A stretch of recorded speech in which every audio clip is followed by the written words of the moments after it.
Morning, ladies and gentlemen. As always, we look at real-life math, real-life statistics, and this is exactly the Islanders' record from last year to this year.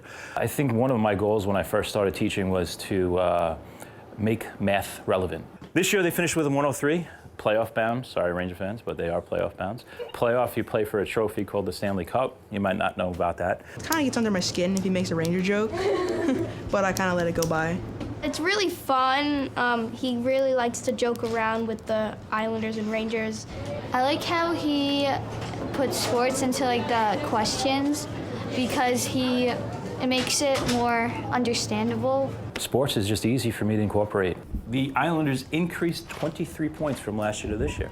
Michaela, why did you choose 80 and not 103? Because this year's 2019, so it's not like in the order that it's listed, it's the years. Perfect. And then we also looked at the goals, and from last year to this year, and we calculated the percent of change. In real life, we talk about percentages all the time, more than the number. So I was able to incorporate that and show them not only the number of goals, but the percentage of goals that have decreased, and that's why they're a playoff team this year. I play a lot of sports, and it helps me learn better because I know a lot about sports, and it's just easier to understand the questions. Anytime I can make it real, make it something that they want to be interested in, I try and do that. I like how he brings real-life things into math and makes the class more enjoyable for me. In making that connection with children, you really lower their anxiety level and you become real to them.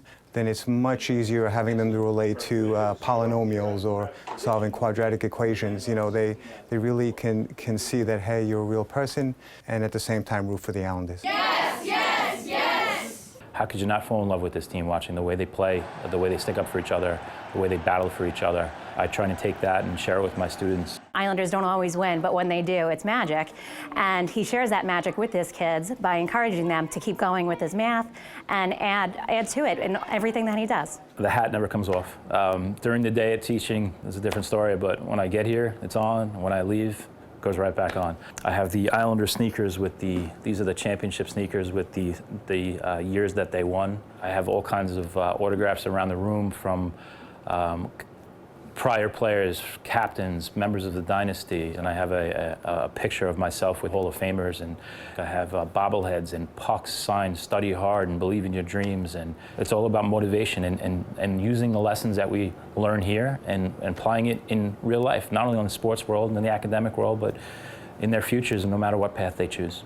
Every single time you walk into class, you know, it's like, okay, we're gonna talk about the Islanders now. And it's really cool because it makes like class more fun, and then we can learn more things and get things done, so it's good. He has like real life, like real world math up on the board. He makes it just easier to learn. He makes it fun and easy. The really heart of teaching is making that connection with kids, really making that difference with them. Glenn is very inspiring. He always roots for the kid. He always wants everyone to do their best. He's encouraging. That's the thing I'm most proud of, that 4 or 5 years down the road, I'm going to graduation summaries and things of students that I had 4 or 5 years ago, and hockey has brought me that relationship with students, and I really enjoy it.